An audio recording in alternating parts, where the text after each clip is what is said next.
Timidi numeri dei ricoveri cominciano a creare una certa pressione sugli ospedali veneti. Il monito di Zaia: non c'è emergenza sanitaria ma serve prudenza per invertire il trend. Sul DPCM chi chiede sacrifici deve aiutare le imprese. Nel DPCM le nuove regole anti-assembramenti per la movida tra i baristi e i ristoratori, c'è preoccupazione e rabbia. Finirà che si riempiranno le piazze. Infortunio a Mogliano, operaio di 55 anni di Marcone grave dopo essere stato schiacciato da un braccio meccanico che azionava il cestello dove l'uomo era salito per tagliare alcune piante. Tragedia sul terraglio a Preganziol, 45enne di Mogliano colto da un malore alla guida, fa in tempo ad accostare e chiamare i soccorsi ma muore poco dopo. Rubano liquori in un market a Conegliano, il giorno dopo ritornano e alla relazione del titolare lo aggrediscono togliendogli la mascherina e minacciandolo. I due stranieri sono stati arrestati dai carabinieri. Parla il primario indagato per aver provocato il primo focolaio all'ospedale di Belluno. Certo della mia correttezza lo dimostrerò, su di me soltanto fango. Presentato questa mattina il cartellone concertistico e operistico al Teatro Comunale del Monaco e dall'Associazione Trevigiana Musicantus dal 25 ottobre al 19 dicembre, dedicato a Paolo Trevisi. Ben ritrovati, buonasera, siamo in diretta, andiamo subito a vedere che cosa ha detto il presidente Luca Zaia oggi da Marghera. Per la prima volta vengono ritoccati i numeri delle terapie intensive che salgono a 40, 10 nuovi posti letto sono stati occupati, ma non è il momento di parlare di emergenza sanitaria. Sentiamo. Il Covid mi ha insegnato che ogni giorno ha la sua pena. Avete visto, 41 in terapia intensiva sono 10 in più, un terzo in più. Non è emergenza sanitaria, ma se questo diventa un trend diventerà emergenza sanitaria.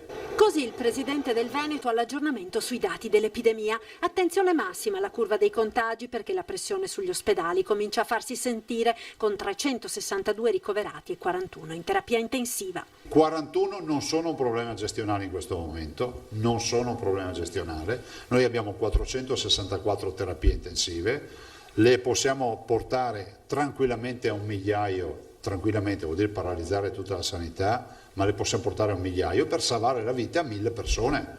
Il dato positivo è che ad oggi il 97% delle persone in isolamento è asintomatica, ma non bisogna abbassare la guardia preparandosi anche al peggio. Vi confermo che se dovesse esserci la posizione di estrema difficoltà, noi comunque dobbiamo ricorrere ai Covid Hospital. Ne avevamo 10. Per ora non serve, continua Zaia, appellandosi alla responsabilità dei cittadini, ripetendo per l'ennesima volta l'appello ad indossare la mascherina. Ci sono poi le nuove misure inserite dal governo nel nuovo DPCM per contenere i contagi. La discussione con le regioni è andata avanti fino a notte fonda. Io continuo a dire che dietro ad ogni provvedimento ci deve essere, quando è restrittivo nei confronti di alcune attività, ci deve essere un provvedimento economico di sostegno a quelle attività. Se tu chiedi a un comparto di fare sacrificio a favore di una comunità, perché questo è quello che chiediamo o che chiedono, è altrettanto vero che questo sacrificio, perché lo chiedi a pochi per una comunità, lo devi considerare e deve essere remunerato questo sacrificio. Altro elemento di discussione posto da Zaia al governo è quello degli assembramenti sui mezzi pubblici, ricordando che in Veneto ci sono ogni giorno oltre 700.000 studenti che li usano. Capite che se cominciamo a prendere le ultime 2 classi, le ultime 3 classi, facciamo didattica a distanza, che so, un giorno alla settimana, 2 giorni o una settimana sì e 3 no, vanno a scuola, eccetera, capite che si toglie tanta pressione ai trasporti. Leggo che il ministro Azzolina dice non se ne parla, ok, segnatevi la data e tutto, vedremo. Se le cose dovessero peggiorare magari poi ci ritroviamo le scuole chiuse. E ci sono le regole anti-assembramenti per la movida, sono state firmate, siamo andate a sentire in centro a Treviso le reazioni di baristi e ristoratori. I più preoccupati ovviamente sono quelli che hanno i locali piuttosto piccoli. Stretta firmata su locali pubblici e attività di ristorazione al fine di ridurre assembramenti dentro e fuori dai locali. Il nuovo DPCM ne anticipa la chiusura alle 24, mentre laddove non sia possibile consumare al tavolo si può restare aperti fino alle 21, fatte salvo le attività di consegna a domicilio e asporto senza ovviamente consumazione sul posto. Fortunatamente questo locale è aperto dalla mattina fino alla sera, quindi tutto sommato ok, però devono pensare che ci sono tanti locali che aprono alle 6 di sera e quelli ne subiranno le conseguenze. Niente consumazione al bancone quindi, ma solo ai tavolini. Non si potrà mangiare o bere in piedi fuori dai locali e, come sottolinea la titolare della cantinetta Venegazzù, ai 3 mesi di incasso zero, i successivi con una perdita del 30%, si va ad erodere ancora una fetta di incasso, togliendo altre 2 ore all'attività che andava fino alle 2 di notte. Noi siamo senza armi, completamente disarmati, perché c'è una situazione che è nazionale, che riguarda tutti e giustamente ognuno cerca di fare la sua parte, ma i conti a fine mese vanno saldati. Ma la mia domanda, che probabilmente è una mia limitazione mentale, mi rimetto, è se il Covid intacca e quindi il problema sia dato da questo dopo la mezzanotte oppure da un orario in poi. C'è anche chi ironizza, pur accettando suo malgrado le nuove restrizioni. Penalizzano in parte, anzi penalizzano fortemente il nostro lavoro, perché il fine settimana e dopo cena spesso quello che è utile per il lavoro. Voi di solito restavate aperti fino a che ora? 1:30, 2 era il nostro orario. È che poi non sappiamo cosa fare dopo mezzanotte, il problema è quello. Quindi dici, il problema si riverserà sulle piazze? Sì, nel senso che non è detto che a mezzanotte la città si svuoti matematicamente. Infine il commento amaro di Pino Giordano, uno degli imprenditori della ristorazione più noti in città, che dallo storico ristorante che guarda la piazza parla di un triste bilancio di questi mesi segnati dal Covid. Noi cerchiamo di lasciare fuori le persone e farle entrare tavolo per tavolo, non facciamo assemblamento interno e addirittura neanche fuori, perché lo spazio c'è e quindi siamo fortunati da questo punto di vista. Io ho fatto dei conti 3 mesi e la nostra azienda credo che abbia perso 2-3 milioni di euro di incasso. Queste misure, secondo quanto previsto dal DPCM, entreranno in vigore il 14 ottobre e saranno valide fino al 13 novembre. E fa discutere anche la raccomandazione inserita all'interno del nuovo DPCM legata alle feste o agli ospiti che si dovrebbero avere in casa. Su questo abbiamo sentito i trevigiani. È una raccomandazione, ma credo che andare a limitare la vita privata delle persone nella propria casa sia un po' esagerato. Il numero è abbastanza relativo, perché da 6 fino a 6 non ci contagiamo, oltre i 6 ci contagiamo, non ha senso il numero che hanno messo di persone presenti in una casa. La metratura sì, ma poi il termoscanner all'entrata di casa è un po' troppo esagerato. Rischia di penalizzare eccessivamente i rapporti interpersonali. L'idea di mettersi la mascherina in casa, lei come la vede? Allora diventa impossibile, cioè impraticabile. Penso che adesso attualmente sia ragionevole, diciamo. Purtroppo dobbiamo condividere e conviverci e questo è un nuova legge. Penso a come faranno a controllare, cioè feste in casa, chi garantisce che sono 6 e non 8 piuttosto che 10? Cioè, mi fa un po' ridere sta cosa. Io penso che o si fa tutto o non si fa niente, cioè non ha senso mettere un numero massimo di persone, 6, 10, 15, a questo punto non si fa niente, basta. Ma se lei invitasse a cena delle persone se la metterebbero la mascherina, lei e le persone che invita? Non credo che nessuno all'interno del muro domestico vada a mettersi la mascherina. Diventa impossibile, cioè impraticabile. Secondo me no, perché la gente è stufa.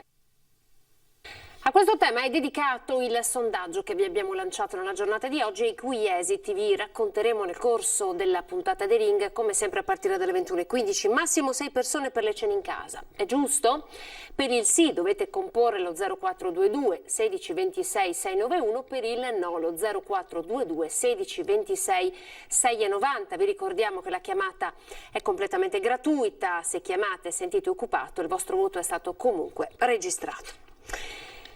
E con il nuovo DPCM torna d'attualità il tema dello smart working incentivato dal governo sia per la pubblica amministrazione sia per il settore privato. Vediamo. Il nuovo DPCM mette l'acceleratore allo smart working, ampiamente utilizzato durante il lockdown, ma che negli ultimi mesi ha ceduto il passo, almeno parzialmente, al ritorno del lavoro in presenza. La necessità di alleggerire la pressione sul trasporto pubblico ha portato il governo a raccomandare l'incentivazione di questo tipo di impiego. Per cui questo potrebbe essere uno strumento che mette a riparo della salute dei cittadini e dei lavoratori stessi, con uno strumento che è previsto dal contratto ma che non è ancora normato. Servono norme chiare e condivise, secondo il sindacato, per evitare che questa forma di lavoro finisca per impiegare il dipendente H24. Molto scettico sullo smart working, soprattutto nella pubblica amministrazione, è il presidente di Union Camere, che lamenta difficoltà per le imprese e performance inferiori degli uffici pubblici gestiti da casa. In un paese dove la burocrazia incombe quotidianamente, sappiamo quanto è importante avere il rapporto con l'ufficio, ma se tu non sei in ufficio non puoi avere tutta la documentazione perché sei a casa e quindi la risposta non arriva, ti devi mettere il centralino e quindi non si può pretendere che uno all'interno della propria azienda abbia un addetto per parlare con l'amministrazione pubblica perché non si trova l'addetto. Ribatte il sindacato. Io posso soltanto portare un esempio. L'INPS di Treviso ha lavorato per la maggior parte chiuso e di smart working ed è stato uno dei più efficienti, se non il più efficiente in Italia. Per carità, ci può anche essere chi se la prende comoda, ma in tanti casi qualcuno se la potrebbe prendere comoda anche dentro al luogo di lavoro. Diciamo che c'è chi è deputato a fare le verifiche, i controlli e ovviamente li deve fare. Continuano i contagi nel mondo dello sport, altri 6 positivi in 3 squadre della Marca, uno in una squadra di amatori, uno delegato del cluster del Baselghelle. Intanto dopo i 5 casi di positività nella prima squadra del Mogliano Rugby, con la quarantena di tutti i giocatori e dello staff, è stato richiesto il posticipo dell'incontro con il Sitav Lions Piacenza, in programma sabato 17 ottobre, valido per il primo turno della Coppa Italia 2020-2021. Da registrare oggi anche la quarantena di 2 classi, una superiore e una classe invece elementare. Siamo alla cronaca, andiamo subito a Mogliano Veneto, dove un operaio di 50 anni di Marcone è stato schiacciato da un braccio meccanico che azionava il cestello dove l'uomo era salito per tagliare alcune piante. L'incidente è accaduto in via Trento alle 11:30. Un operaio cinquantenne di Marcon, dopo aver potato alcune piante di un'abitazione privata da sopra un cestello azionato da un braccio meccanico, si è ferito gravemente mentre doveva scendere a terra. Nell'operazione di discesa qualcosa è andato storto perché il cestello elevatore che lo trasportava ha impattato violentemente a terra.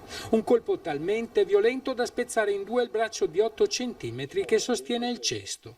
La gru di sostegno non si è fermata e l'uomo è rimasto schiacciato dentro al cestello. I vigili del fuoco hanno dovuto tagliare un lato di lamiera per farlo uscire. L'uomo è stato soccorso da medico e infermieri del SUAME 118 e poi trasportato al pronto soccorso dell'ospedale Cafoncello di Treviso, dove si trova attualmente ricoverato in prognosi riservata. Intervenuti sul posto i vigili del fuoco di Venezia e Treviso e i carabinieri di Mogliano. Per gli accertamenti del caso sono giunti gli ispettori del nucleo Spisal di Treviso, titolari dell'indagine. Il mezzo è stato sottoposto a sequestro per permettere alla procura di indagare su quanto accaduto. Colto da un infarto mentre era alla guida ed è riuscito ad accostare a chiamare aiuto, ma è morto poco dopo l'arrivo dei sanitari del SUEM. La tragedia è avvenuta poco dopo mezzanotte lungo il Terraglio a Preganziola. La vittima è un 45enne di Mogliano Veneto, Gianrico Ballarin, che si trovava a bordo della sua Opel Corsa. Sul posto per l'identificazione dell'uomo sono intervenuti i carabinieri della compagnia di Treviso. Ancora cronaca con una notizia che arriva da Conegliano. Alcuni malfattori, 2, hanno minacciato per parecchio tempo il responsabile di un punto vendita di Conegliano, nello specifico il Prix, e finalmente sono stati arrestati. I carabinieri di Conegliano hanno finalmente chiuso il cerchio attorno al caso di 2 malfattori che da tempo minacciavano il responsabile del punto vendita Prix, presentandosi puntualmente a rubare liquori e merce dagli scaffali ed andandosene indisturbati.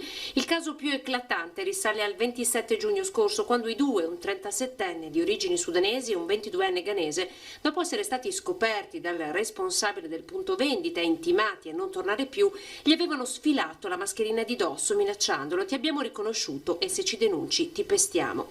I due hanno tenuto sotto scacco per giorni il supermercato di Via Venezia, fino all'arresto per furto aggravato, violenza privata e minaccia in concorso. L'indagine è stata condotta dai carabinieri della stazione di Conegliano e coordinata dalla procura di Treviso. I due si trovano già al carcere di Santabona. Apriamo la pagina economica, andiamo a vedere i redditi dei trevigiani con il focus che la CGIL ci ha aiutato a fare. Abbiamo rilevato che effettivamente si dimostra un gap salariale tra uomini e donne di circa il 40%. Sulla base dei dati raccolti dalle dichiarazioni dei redditi, il CAF della CGIL di Treviso scatta una fotografia della situazione reddituale nella Marca nell'anno d'imposta 2019. A emergere, confermando il dato regionale, il fenomeno del gap salariale stimato al 40% tra uomini e donne. Un divario preoccupante che nella provincia di Treviso vede il reddito medio degli uomini, pari a 24.000 euro, superare quello delle donne di quasi 10.000 euro. Pesa molto il fatto che la donna, da un'analisi, risulta sicuramente il soggetto che il più delle volte risulta fiscalmente a carico dell'uomo, quindi del marito, e naturalmente si deve sovraccaricare, oltre che dell'attività lavorativa, magari anche della condizione familiare, figli e magari anche genitori che a volte vanno assistiti. In linea con i dati regionali, il reddito per fasce d'età vede il valore medio relativo agli over 65 attestarsi a quota 17.500 euro, mentre nella forbice tra i 31 e i 65 anni il reddito sale a 22.400 euro. Critico il quadro dei giovani under 30 trevigiani, con un reddito medio rilevato di appena 15.300 euro. I dati evidenziano quanto il lavoro povero e la precarietà incidano sulla situazione reddituale di donne e giovani. Meglio invece il reddito dei pensionati, con i trevigiani preceduti solo da veneziani e vicentini e le pensionate della Marca a ritirare in media il cedolino più pesante in Veneto davanti a bellunesi e veronesi. Sembra che i pensionati della Marca invece vivono tutto sommato un pochino meglio rispetto a quella che è la condizione, quindi rispetto a dei dati regionali ci attestiamo in una situazione un pochino più favorevole rispetto magari alle fasce più giovani. Il quadro è a tratti positivo per l'anno d'imposta 2019, più preoccupante sarà invece la situazione per il prossimo anno dopo l'emergenza sanitaria e l'attuale congiuntura economica. Ci fermiamo per pochi secondi e torneremo con l'opera.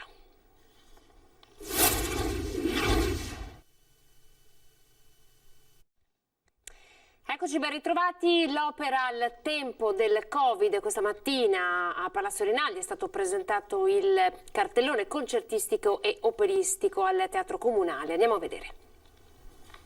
Attore, regista, scenografo, un uomo che ha vissuto la città e ne è stato protagonista per anni. È dedicato al suo nome, quello del grande Paolo Trevisi, la nuova stagione concertistica e operistica dell'autunno trevigiano. E sarà il tenore trevigiano Fabio Sartori ad inaugurare la rassegna con La Tosca di Giacomo Puccini a 120 anni dalla prima rappresentazione a Treviso con Enrico Caruso. Un'opera che cambia e si adatta necessariamente alla nuova pandemia in corso. L'accompagnamento, infatti, della Tosca spetterà all'Orchestra Regionale Filarmonica Veneta in formazione sinfonica da 53 elementi. La novità di quest'anno sarà appunto l'inserimento della musica cameristica, visto il Covid, quindi sarà la nostra chiave di lettura, e tutta l'opera lirica, tutta la produzione lirica sarà in forma di concerto, scemiscenica o con proiezioni virtuali. Tosca sarà preceduta il 25 ottobre alle 11 dall'incontro con Katia Ricciarelli. Sarà un cartellone variegato che porterà dalla Tosca in inaugurazione di stagione a Treviso al doppio concerto di Mendelssohn sempre al Comunale il 30 di novembre, ma anche a piccoli ritrovamenti, a piccole scoperte come il concerto dell'8 di dicembre, in cui riproponiamo una prima in tempi moderni, una composizione di Pietro Sartori, questo artista trevigiano, con questo progetto pluriennale che ci siamo posti di recupero, trascrizione, pubblicazione ed esecuzione di partiture storiche. Il 27 novembre è la serata dedicata a Paolo Trevisi, come ha ricordato il figlio, ospite questa mattina alla presentazione del cartellone. Una serata a lui ispirata, con tutti gli ospiti che hanno ruotato attorno alla sua vita. Un cartellone che vuole essere una risposta al difficile momento che tutto il settore sta attraversando. La stagione è stata programmata per ora fino a dicembre. Dietro al teatro c'è un apparato di attori, registi, cantanti, scenografi, più ne ha più ne metta, che sono allo sbaraglio e vivono di arte, vivono di cultura e vivono nel fare produzione concertistica e in generale, e quindi una grande difficoltà. Ci auguriamo che il governo ogni tanto nei DPCM inserisca anche nello specifico qualcosa di più settoriale. Siamo alle notizie che arrivano dalle Bellunese.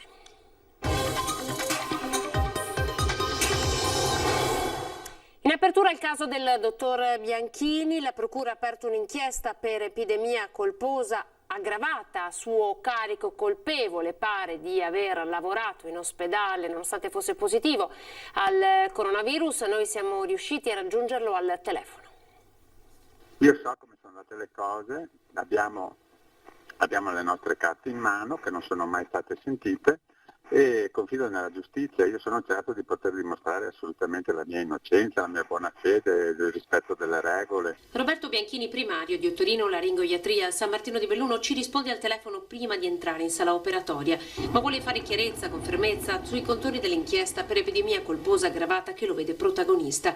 Avrebbe, secondo la procura, ripreso subito a lavorare al ritorno di una vacanza in Thailandia, salvo poi risultare positivo al coronavirus, innescando così il primo focolaio di Covid. Una versione che il primario si dice sicuro di poter ribaltare. A quel tempo non c'era ancora l'obbligo dell'uso delle mascherine, non era obbligatorio né consigliato, salvo momenti specifici in cui tutti noi le usavamo. Nessuno qui, noi non avevamo mai visto un malato, ci aspettavamo che il malato di Covid fosse uno con l'influenza, col mal di gola, con la tosse, col raffreddore, mentre io non avevo nessuno di questi sintomi. Conferma di aver visitato senza mascherina mentre nega di aver contratto il virus in Thailandia. Sono sicuro che la malattia l'ho presa in ospedale nei giorni precedenti alla mia positività. In Thailandia, nell'isola dove sono stato io, il primo caso, lo trova su internet, l'isola di Koh Samui, è stato il 26 marzo, c'è scritto su internet, basta digitarlo. Un contagio poi che non rispetterebbe i tempi clinici del virus.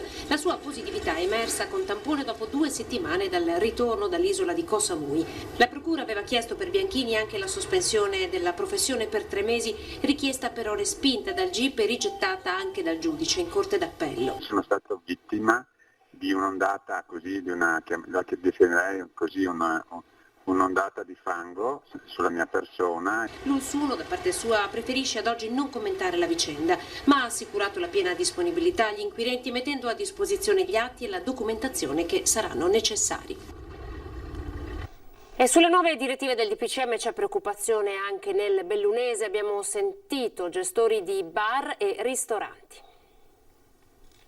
Mondo della ristorazione e bar del Bellunese alle prese con le direttive contenute nel nuovo DPCM. Se la stretta per alcuni rappresenta una linea di continuità rispetto alle attenzioni che già venivano messe in pratica per evitare assembramenti, non vale altrettanto per i locali che invece contano anche sulle affluenze dopo le 24. Per quanto riguarda la mia attività è abbastanza in linea con i provvedimenti che c'erano prima.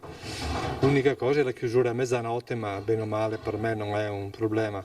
Credo che invece sia un grosso problema per chi ha bar. Sembra che le cose sono cambiate di poco per noi, tanto chiudevamo sempre a mezzanotte. Poi per la ristorazione sono seduti, procederemo come facevamo prima. C'è anche chi, stanco della stretta a cui locali e Movida sono soggetti da mesi, coglie l'occasione per esprimere tutto il suo dissenso e considera il nuovo DPCM una mossa penalizzante per la categoria, che non basterà a risolvere i problemi relativi all'emergenza sanitaria. Vediamo di cercare di adeguarci il più possibile. Questi DPCM secondo me non aiutano né a levare il fatto del contagio fra noi persone, né aiutano noi imprenditori a andare avanti. Dopo 3 mesi e tanto stress e tanta economia persa, adesso ci chiedono questi nuovi DPCM. Secondo me dovrebbero fare un tavolo di professionisti della ristorazione, del bar, degli alberghi e farsi dire da noi, da questo tavolo tecnico di professionisti, cosa fare per far sì che il contagio nei nostri ristoranti, nei nostri bar non venga più messo in evidenza fra le persone.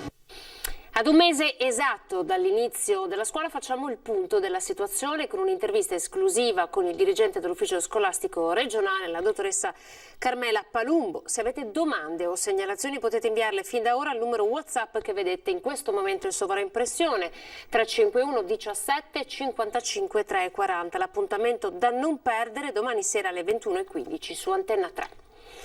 E questa sera invece, sempre 21:15, in prima serata torna l'informazione di Ring con Ferdinando Avarino e i suoi ospiti. Ci saranno Giacomo Colladon, presidente di MOM, Alberto Villanova, Lega Nord, Pietrangelo Pettenò, Sinistra Veneta, il senatore Andrea Ferrazzi del Partito Democratico, Cristian Ferrari, segretario regionale della CGIL del Veneto e Tommaso Costalonga, gestore Orange del campo Santa Margherita a Venezia.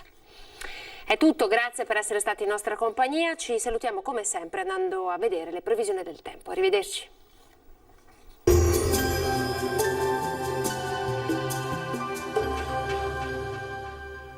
Società Agricola Torresan. Dai nostri animali nati e allevati nel cuore del Montello produciamo solo carni e salumi genuini. Nuova apertura a Ponzano Veneto.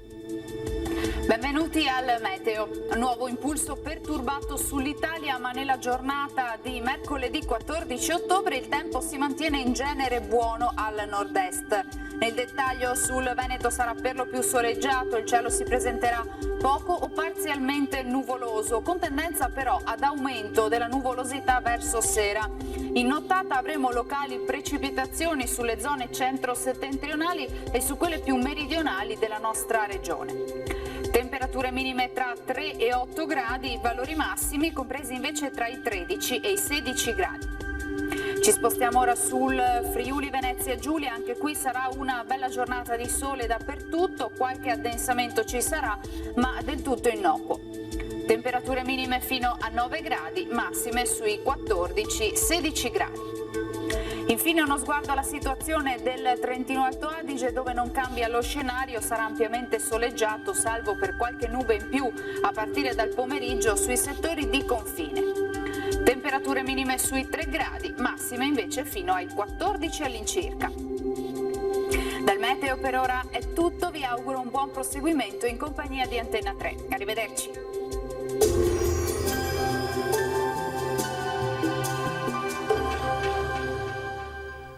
Società Agricola Torresan. Dai nostri animali nati e allevati nel cuore del Montello produciamo solo carni e salumi genuini. Nuova apertura a Ponzano Veneto.